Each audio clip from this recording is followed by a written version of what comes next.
Hello everyone, this is Jonathan Little. I'm here today with episode 205 of Weekly Poker Hand. Thank you very much for being here with me today. We are looking now at a pretty interesting spot from a 5-10 game at Stone's Gambling Hall.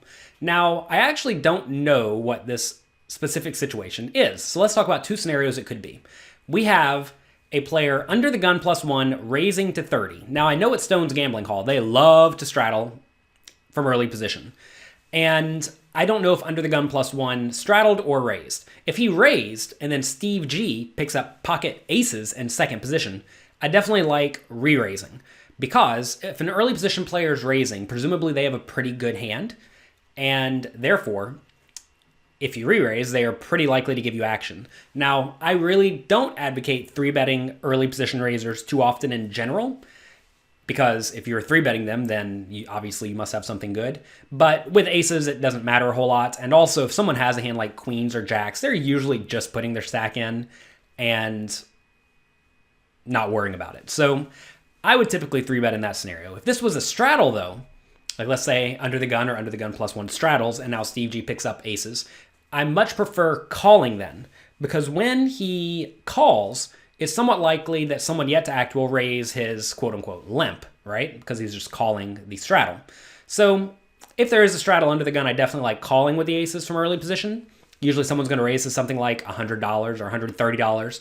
And then with only a $1,000 stack, you can either go all in or you can re-raise to $260 and trap the player in, or you can even call and slow play pretty hard, depending on how it goes. In this scenario, though, I'm pretty sure Big Wave Dave raised under the gun +1 to $30, and now Steve G decides to call with aces. I definitely would have just 3-bet here.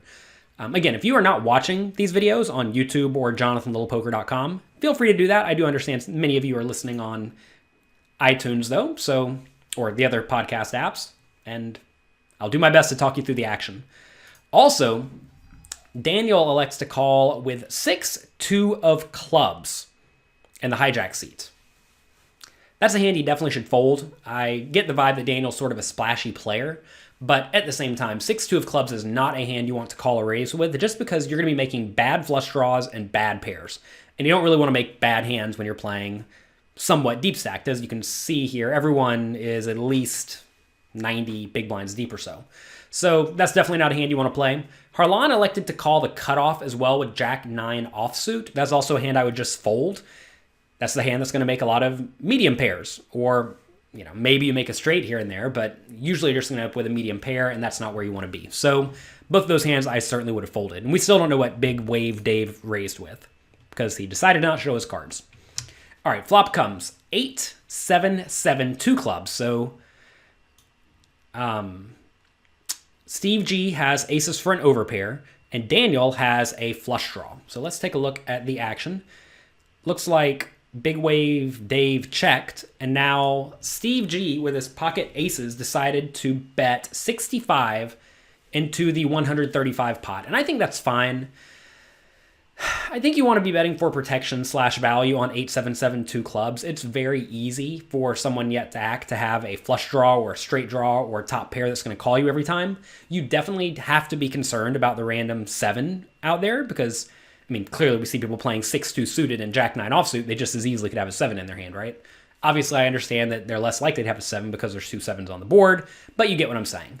So it's not just free that no one has a 7 and you're thrilled to get your money in. I definitely do like a bet, though. If you check and it checks around, very often people are going to realize some amount of equity. And if you bet, a lot of worse hands can call. I would typically bet more in this spot, though. The pot was 135. When you are going to be betting somewhat infrequently, and this is definitely a spot where Steve G wants to be betting with only his good draws and his good made hands, you typically want to bet on the bigger side because with your best made hands like pocket aces or even a 7, you don't mind getting a lot of money in immediately when you are usually ahead.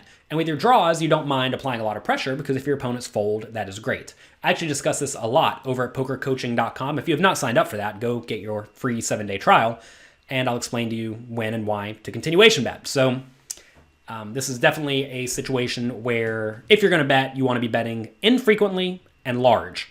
And pocket ace is a hand that wants to bet pretty much every time, so bet large, like $120 or so. But he bets 65, and now it's on Daniel with the 6 high flush draw. And he has a pretty interesting decision between calling and raising. We are playing $880 behind. If he calls, he's going to be in position. The problem, though, is that if he calls in this spot, he's probably not calling with very many 7s.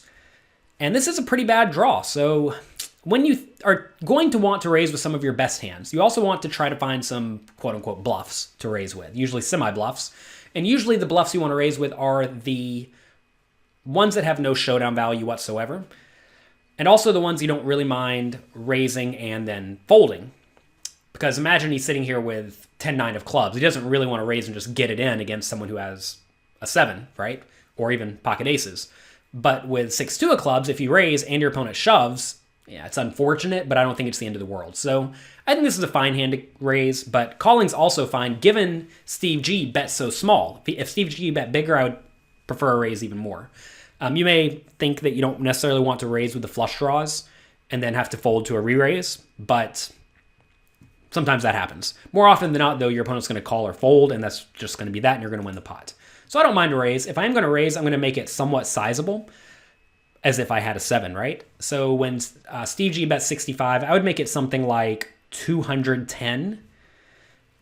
If you make it much less than that, I think that may result in Steve G floating a lot, and I don't really think you want him floating because you pretty much have to continue bluffing. So this is a spot where I'm going to make it 210 or so, and then maybe bet the turn, maybe not, but if I do bet the turn, it's often going to be all in. So let's see what happens. Daniel decides to... Well, they're taking their time showing me what happened. I'm pretty sure he elected to raise, and I think he made it 134 min raise. I do not like a min raise. When you min raise now, Steve G's going to call with all sorts of stuff.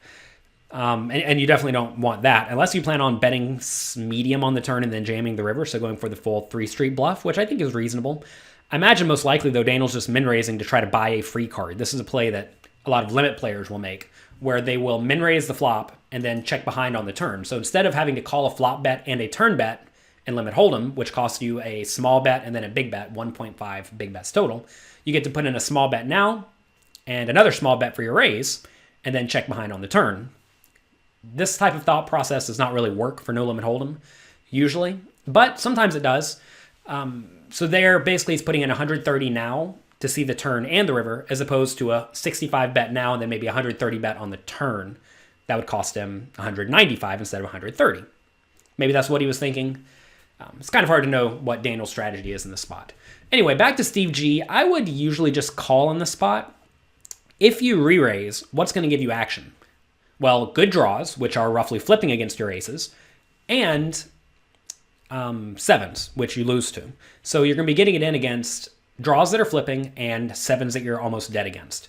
So that's definitely not what you want. When you re-raise and your opponent folds, he's usually folding out hands that have relatively little equity, like open-ended straight draws or gut shot straight draws. Now, obviously, you don't care if your opponent folds those hands when you have aces, but at the same time, that's the best case scenario.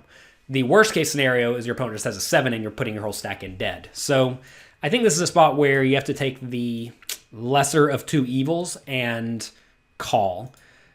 But it looks like Steve G is raising. He makes it $400, so that's enough to make Daniel very clearly pot committed.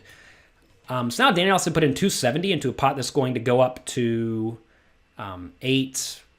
How much will this be? 660, 760, 860, 900 or so, 940 or so. This is close to a call, but I think he should probably just fold. It's kind of interesting when Steve G makes it 400, leaving Daniel 350 behind. I don't really know why he would do that as opposed to just shoving if he is going to raise, because at this point he's giving the draws almost the right price. So I think that Daniel should fold here, but I would be fearing mostly premium made hands in this spot. Yeah, I'm trying to think that, is this better than shoving? I definitely don't think it is, because I don't think Steve G can make it 400 and then fold to a shove, because Daniel may still just shove it all in with his good flush draws, like 10-9 of clubs and 9-6 of clubs. Also, he's going to just put it in with 7s, which you're clearly dead against, but at that point you're getting 5-1 pot odds, so you're behind, you're not getting the right price, but I think you still have to call. I think this is one of these scenarios where Steve G wins this pot with his aces and thinks, yeah, I got him, I did it great. But in reality, he didn't give his opponent the opportunity to bluff, and with his junky hands, and he also opened the door for him to get stacked with when Daniel happens to have a 7, or if anyone else at the table happens to have a 7.